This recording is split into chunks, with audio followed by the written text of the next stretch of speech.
Diana came with Benjamin wearing a new coral-colored dress that probably cost more than I spent on food in 2 months. Mela arrived 15 minutes later, apologizing because she had had to finish a super important work call. "Mom, you look much better," Isaac said to me as he sat in the chair furthest from my bed. "The doctor told us you'll probably be discharged this week." "Yes," Mela intervened. "We said it was impossible for it to be as serious as the doctors had said. You've always been very strong, very strong." As if my strength were an excuse for their abandonment. "And what plans do you have when you leave the hospital?" Diana asked me with that false smile she had perfected. "I hope you understand that with our work schedules, it's going to be difficult for us to visit you very often, but we can call you on weekends." "Call me on weekends if they didn't have more important commitments, of course." "In fact," Benjamin said, "Diana and I were talking, and we thought it might be a good idea for you to consider moving into one of those senior living facilities, you know, where there are 24-hour nurses and activities to keep you busy." "A nursing home." "They wanted to put me in a nursing home after abandoning me during my heart attack. There are some very nice ones," Diana continued, excited by the idea. "We visited one last weekend just to check it out. It's very clean. The food looks decent, and it's not that expensive. It costs about $2,000 a month, but with your pension and a small contribution from us, it would be totally feasible." $2,000 a month. The same amount Diana's dress cost for her birthday party. "Best of all," Isaac added, "is that you'd be surrounded by people your age. You could make friends, play cards, participate in activities. It would be much better than being alone in that apartment where no one can take care of you if something happens." I remained silent, watching my 2 sons plan my life as if I were a logistical problem that needed solving. They weren't asking me what I wanted to do. They were informing me that they had decided for me. "Besides," Mela continued, "it would be safer for everyone. If you have another medical emergency, the staff there could handle it without us having to abandon our jobs or important commitments." There was the naked truth. They wanted to ensure that the next time I was dying, they wouldn't be bothered during their important commitments. "And when did you plan to implement this plan?" I asked them with a calm that surprised me. "Well, there's no hurry," Benjamin said. "But maybe in the next 2 or 3 months. That way you have time to get used to the idea, and we can save for the initial payment." 2 or 3 months. The time they gave me to prepare for my official exile. "You know what?" I said to them, feeling a strange smile forming on my lips. "I think you're right. I think I need to make a radical change in my life." The 4 of them visibly relaxed, thinking I had accepted their plan. "I'm glad you see it that way, Mom," Isaac said. "It's going to be best for everyone." "Without a doubt," I added. "It's going to be best for everyone." They spent the next hour talking among themselves about the details of the senior living facility, about their work plans, about the vacations they were planning for next month. I was just a silent spectator of the conversation about my own future. Diana showed Mela photos on her phone of the birthday party. That celebration that had been more important than my life. "Look, this is the cake I ordered. Isn't it beautiful? It cost $300, but it was worth every penny." $300 for a cake. A quarter of what I spent on food in an entire month. "And this is the dress Benjamin gave me," she continued, swiping to another photo. "Isn't it divine? It's designer. It cost $1,200, but my husband says I deserve it." She deserved it. She deserved a $1,200 dress, but I didn't deserve them to come see me while I was dying. At 4 o'clock in the afternoon, they began to make the typical farewell gestures. Mela looked at her watch for the 3rd time in 5 minutes. Diana yawned exaggeratedly. Benjamin obviously checked his phone. "Well, Mom," Isaac said, standing up, "I think it's time for us to go. We have dinner with Mela's parents, and we don't want to be late." Dinner with Mela's parents. Of course, they were in a hurry to leave. "It's okay, dears. Go in peace." Each of them gave me a quick, superficial kiss on the forehead. the kind given out of obligation. Diana even wiped her lips afterward, as if my skin had left some unpleasant residue. We'll call you this week, Benjamin promised from the door. And we'll start researching more senior living facilities, Mela added. Take good care of yourself, mother-in-law, Diana said with that false smile. And don't worry about anything. We'll take care of everything. They left, leaving behind the scent of Diana's expensive perfume and the echo of their empty promises. I was left alone in the room, looking at the door through which my children had just left. In a few minutes, Linda would come in to help me with the final phase of my plan. In a few hours, I would be on a bus to Dallas. By tomorrow, the hospital bed would be empty, and my children would be reading the letter that would change their lives forever. For the first time since the heart attack, I genuinely smiled. It wasn't a smile of happiness, but of liberation. Liberation. It was the smile of a woman who had finally decided that her own life was worth more than the emotional comfort of ungrateful children. Fiona came in for the afternoon checkup. How do you feel after the visit, Mrs. Stone? I feel free, Fiona. For the first time in decades, I feel completely free. Free? Free from what? Free from the illusion that I am important to anyone other than myself. At 6 o'clock in the afternoon, Linda arrived punctual as always. She carried a small suitcase with clothes she had packed from my apartment, and the $8,000 in cash. Ready for your new life, my dear? More than ready, Linda. I've been waiting for this moment for years without knowing it. At 7 in the evening, as the hospital corridors began to empty and the night shift settled into its more relaxed routine, Linda and I put into motion the plan that would change my life forever. It was strange to feel so much adrenaline at 66 years old, as if I were a teenager running away from home instead of an older woman taking control of her own destiny. Are you sure you want to do this, Cecilia? Linda asked me one last time as she helped me get dressed in the clothes she had brought from my apartment. Once we leave here, there will be no turning back. Linda, I've been 40 years without turning back. From the day I decided my children were more important than myself, I haven't had a way back. This is the first time in decades that I feel like I'm moving towards something, not running away from something. I put on the dark green dress I had bought last year, but had never worn because Mela had commented that the color didn't suit me. Today it seemed perfect. It was the color of new hope, of a fresh start.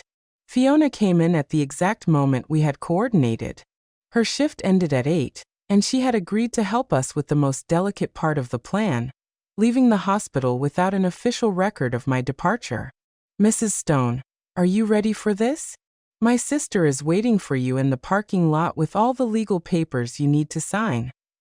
Ready as I've ever been for anything in my life. I took the letter from the nightstand drawer and placed it on the pillow, clearly visible. It was a white envelope with my children's names written in my neat handwriting. It looked so innocent, so simple, but I knew those 4 pages would destroy the comfortable world they had built by ignoring my existence. Linda, remember? Wait until tomorrow afternoon to give them this. That way, I have time to get to Dallas and settle in a bit before chaos breaks out. I remember perfectly, my dear. Tomorrow at 5 o'clock in the afternoon, I'm going to Isaac's house and I'm going to give them the letter. And when they ask me where you are, I'm going to tell them exactly what you told me, that I don't know. We walked through the hospital corridors as if we were normal visitors, leaving after visiting hours. Fiona had been very smart to choose this time. There was enough movement of people so we wouldn't be conspicuous, but not so much that anyone would pay specific attention to an older woman with a small suitcase. In the parking lot, we were met by Sarah, Fiona's sister. She was a woman in her 40s with a serious but kind expression who extended her hand professionally. Mrs. Stone, I'm Sarah Miller, attorney at law.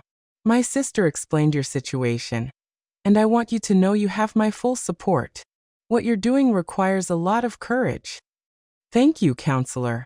Do you have all the papers ready? Here they are. This power of attorney gives Mrs. Johnson complete authority over your financial and legal affairs in this city. She can sell your belongings, cancel contracts, handle any issues that arise.